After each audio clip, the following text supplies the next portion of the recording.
Why are you gay? Bueno, a ver, me habéis dicho que reaccione a este corte, ¿no?, de Javier Santaolalla, que dices aquí contraprogresista. Vamos a ver si supuestamente este corte representa un diálogo o algo de lo que podemos sacar alguna conclusión. Vamos allá. Formas, la imposición, son cosas que se pueden matizar y que obviamente... Vamos a darle un poco de contexto. Criticables de las maneras, siempre... Vamos a echarle un poquito para atrás. Pero la forma de criticarlo desde la ciencia es totalmente anticientífica, ¿no? Y ese es el problema. Con ese enfado de la razón, al final yo creo que ellos mismos se desacreditan en la forma en la que abordan estos temas. Y luego otra cosa más ya para añadir, que es lo que a mí más no me molesta, pero me duele, ¿no? Que a la abuelita le han dicho por la tele 1000 veces que es gilipollas porque cree que su marido difunto la está esperando. En nombre de la ciencia. ¿Y si estaban equivocados?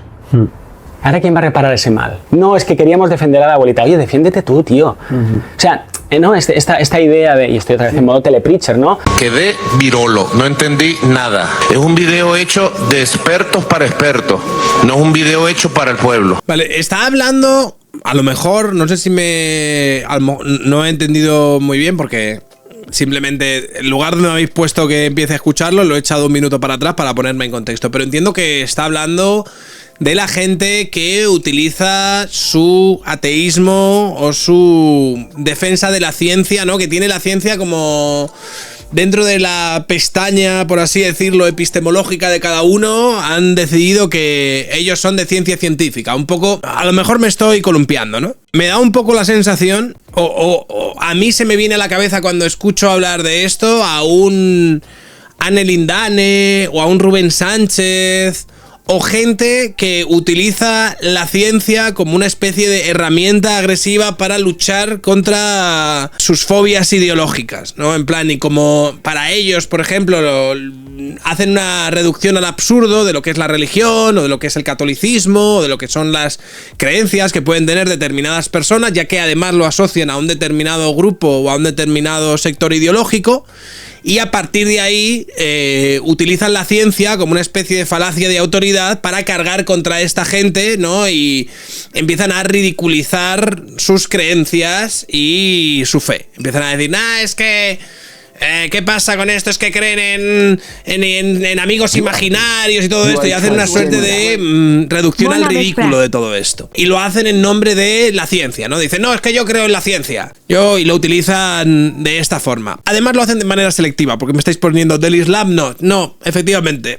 Cuando a la hora de atacar religiones tienen como unas religiones predilectas a las que darles palos y otras a las que no darles tantos palos. Yo en este caso no soy una persona religiosa y es cierto que a mí no me parece mal que la gente pueda criticar y pueda hacer mofas y pueda hacer sátiras de la religión y demás, pero la lógica desde donde atacan algunos me parece que tiende a ser bastante cruel y bastante mezquina, sobre todo cuando lo hacen desde el paraguas de la falacia de autoridad de la ciencia, ¿no? Que lo entiendo, que se nos va la olla y hay que podar y dejar volver a crecer. Pero, bueno, paro aquí porque estoy diciendo lo mismo de muchas maneras. Pero sí quería reforzar que es verdad que los modos o las formas o la imposición son cosas que se pueden matizar y que obviamente son criticables de las maneras, siempre uno puede entrar, pero sí, cuando hablamos de diversidad, uno de los puntos necesarios de la diversidad es el que lo niega. La diversidad. Pero esto lo tengo que decir, sí, pero no nos olvidemos tan rápido del pasado. Esto es como si ahora, después de que, para poner un ejemplo que también me va a traer problemas, ¿no? Después de que a las lesbianas y a los gays se les llamara y se les... Menos mal que tengo un editor que estas partes las corta, ¿eh? Es verdad que el hueso nos va a ayudar mucho a eso ya, pero si le pegamos un par de tajos, 100% no se va a doblar. Echada. Y ahora hay un momento de inclusión donde vuelven a aparecer y viene el varón blanco heterosexual y dice, oiga, no me marginéis, tío, pues habéis tenido el monopolio de la verdad de la ciencia y ahora que hay más voces decís, no digo que lo digas tú, bueno, pero que no se lo saque de la mesa, pero que si en la mesa solo ha estado tu puño dando golpes y ahora simplemente lo que te estás empezando a acostumbrar es que haya voces que no suenan como la tuya, ¿no? Tú eres un buen aliado feminista. Me suena un poco la alarma de Kill Bill cuando escucho esto, ¿sabes? me suena un poco como... Pam, pam, pam, pam, pam, pam. O sea, puedo entender lo que dice, ¿no? O puedo llegar a entender que a lo mejor a lo largo del siglo XIX y una buena parte del siglo XX ha habido cierto monopolio. Me toca un poco los huevos cuando habla como del varón blanco heterosexual, ¿no? O sea, como... un tío blanco hetero. El varón blanco heterosexual, dentro de toda la jerarquía de las opresiones, siempre estamos como en el clímax, ¿no? En la cúspide, y me toca un poco los huevos que se haga una referencia directa a eso, como si, no sé, las universidades japonesas no... O sea, el varón blanco universal estuviese monopolísticamente en todo el mundo, gobernando, liderando y oprimiendo a la peña, ¿sabes? O sea, había en las universidades de China, había varones blancos heterosexuales, en las universidades de Japón había varones blancos heterosexuales, y prácticamente en todo el mundo había un varón blanco heterosexual, ¿vale? Uno para gobernarlos a todos. Caballeros, nos han informado de que hay un chino entre nosotros. Estén seguros de que lo encontraremos. Seguridad ha iniciado una investigación completa sobre la genealogía de todos y cada uno de nuestros empleados. Encontraremos a ese hombre y haremos que se le caiga el pelo. ¡Qué lástima lo de ese chino impostor, eh! Por África también estaban los varones blancos heterosexuales. Ahí, bueno, aquí no sé cuántos. Pero, a ver, yo entiendo lo que quieres decir en el sentido de que, efectivamente, hasta hace no demasiado, el acceso a determinados espacios, en este caso académicos, estaba limitado, ¿vale? Podríamos decir que no estaba ampliamente democratizado. También te voy a decir una cosa, y es que no hace demasiado que estamos viviendo bajo el experimento de lo que entendemos como las democracias liberales occidentales, donde el individuo tiene derechos independientemente de sus identidades y demás, y gracias a que llevamos desde el siglo XIX viviendo en estos sistemas, hemos conseguido darnos derechos y ampliar un poco la perspectiva social para que básicamente no discriminemos al personal en base a cualidades arbitrarias. ¿Vale? Entonces, esto, va a empezar, es relativamente nuevo. Punto número 1. Punto número 2.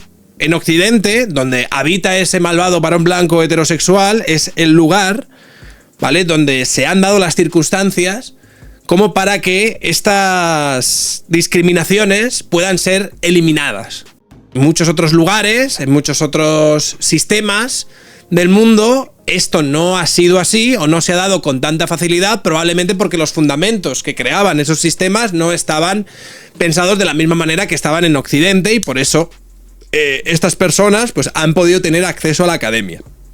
Bien, dicho esto, te voy a decir, señor, no tengo nada en contra de este pavo, pero también le voy a decir que en el momento en el que en los últimos años se han empujado políticas identitarias relacionadas con la diversidad y relacionadas con establecer ciertas cuotas y ciertas políticas que daban ventaja y cierta discriminación positiva, lo que nos hemos encontrado, señor, ¿vale?, no es una democratización de que todo el mundo pueda tener acceso en función de sus méritos y sus cualidades. No, lo que nos hemos encontrado es que ha habido determinados grupos que han intentado, ¿vale?, utilizar estos nuevos sistemas como una posición, ¿vale?, para hacer palanca y poder y revertir la discriminación que ellos venían denunciando el siglo pasado. Lo que nos hemos encontrado, precisamente, lo hemos visto en ejemplos como en Google, con James Damore, y en muchos otros ejemplos que hemos estado aquí hablando a lo largo de los últimos años, lo que nos hemos encontrado precisamente, ¿vale?, es que esa discriminación positiva se ha convertido, o se convirtió en su momento, en una palanca arbitraria, ¿vale?, para discriminar al personal en función de valores identitarios tan absolutamente criticable ahora mismo hacia los varones heterosexuales como lo fue en el siglo XX hacia las minorías y las personas racializadas. Exactamente igual de criticable. No me puedes vender, ¿vale?, que el hecho de que ahora se le den ventajas a una señora lesbiana y racializada está bien, porque la señora lesbiana y racializada estuvo oprimida en el siglo XX. Entonces, como la señora lesbiana y racializada estuvo oprimida en el siglo XX, ahora hay que darle ventajas en el siglo XXI para sobrecompensar. Yo me opongo. Y a lo mejor tenemos que eliminar de la academia o de determinados puestos de poder a hombres heterosexuales de manera absolutamente arbitraria, aunque se merezcan estar ahí, porque tenemos que generar cuotas y políticas de diversidad. Eso no hay absolutamente nadie que te lo compre a día de hoy, y es una de las razones precisamente por las que la izquierda y el progresismo ha perdido fuelle, porque la gente identifica esto de una manera absolutamente fundamental como una injusticia. Dice, ¿pero por qué? No, es que, no, toda la vida, es que claro, ahora mismo estamos revirtiendo estas injusticias. No estás revirtiendo estas injusticias, estás creando injusticias nuevas, en base a un supuesto pasado, ¿no?, que habría que compensar. Hay una deuda, ¿no?, con esta gente. No, a ver, vamos a ponernos serios. Ni deuda ni pollas, ¿vale? Aquí todo el puto mundo debería tener, en un mundo ideal, debería tener acceso a estos lugares, en función de los méritos que hagan y en función del trabajo y en función de su desempeño.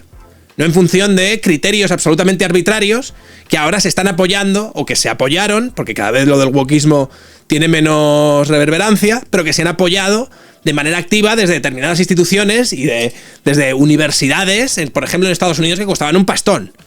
Pero tú veías lo que estaban haciendo en Harvard y en todas estas universidades y decías, pero madre del amor de Dios, o sea, era para sacarse los ojos. Era para sacarse los putos ojos. Y hemos visto múltiples ejemplos de cómo estas historias se han convertido en palancas de poder dentro de estas instituciones.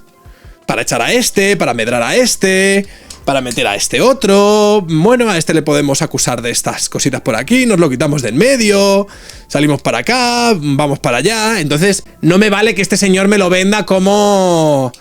es que quieren romper con la diversidad. No, a ver, el debate es un poco más profundo que ese y creo que lo sabes. Y tú, te callas la puta boca. Hablábamos de las teorías de la conciencia, igual es la manera más académica de mostrar que eso está pasando. En este mapa que hice con Robert Lawrence Kuhn, que hay 100 y pico teorías materialistas y otras 100 y pico que no lo son, yo no creo que les haga mucha gracia a los materialistas que ahora tengan por debajo toda esta alternativa, porque hasta entonces han sido los reyes del mambo, ha sido la monarquía, ellos eran reyes y no había elecciones, Entonces acabó la dictadura, empieza la transición, pero ahora que no me vengan los exdictadores que son un partido político a decir, bueno, cuidado que me siento un poco apartado, ¿no? Sí. Pero yo también... Está el peligro de irse al otro lado, que es lo que pasa tantas veces, ¿no? ¿Cuál es el otro lado? Era esto lo que me queríais comentar, ¿no? ¿Es esto Javier Santaolalla viniendo con la maza ahora o qué? Pues lo que decimos es un rango de posibilidades, el negacionista extremo, la teoría sacada de ChatGPT. Por eso que también es necesario que haya personas que contrarresten, o sea, al final decía, yo entiendo un lado de este materialista más militante, porque aporta un valor, el valor de poner freno a ciertos excesos. Y en ese caso, pues lo que genera es la diversidad. Hostia, me encanta cómo sienta cátedra de una manera muy sutil. Y el otro que venía de decir una idea que a mí me parece que estaba un poco desencajada, ¿vale? Para estar teniendo supuestamente esta charla de altura. El otro es automáticamente rollo de sí, cierto, vale. Pero me gusta esta forma de plantear las cosas porque esta gente, ¿vale? No está esperando su turno para saltar a la yugular del otro. Y yo aquí pisado con ChatGPT. Gracias, un cofet. Dame cigarro. Está haciendo una especie de sensei, ¿no? Pero no está esperando su turno como para saltar a la yugular del otro y nada por el estilo, sino que se están escuchando, están hablando y de alguna manera no están en una suerte de terreno de batalla, ¿no? Donde tienen que imponerse al otro y demás, que es lo que, por ejemplo, vemos cuando nos metamos en esta tertulia, que luego vamos a comentar, pero que por lo visto es un podemita discutiendo con una monja, con Sor Lucía Caram.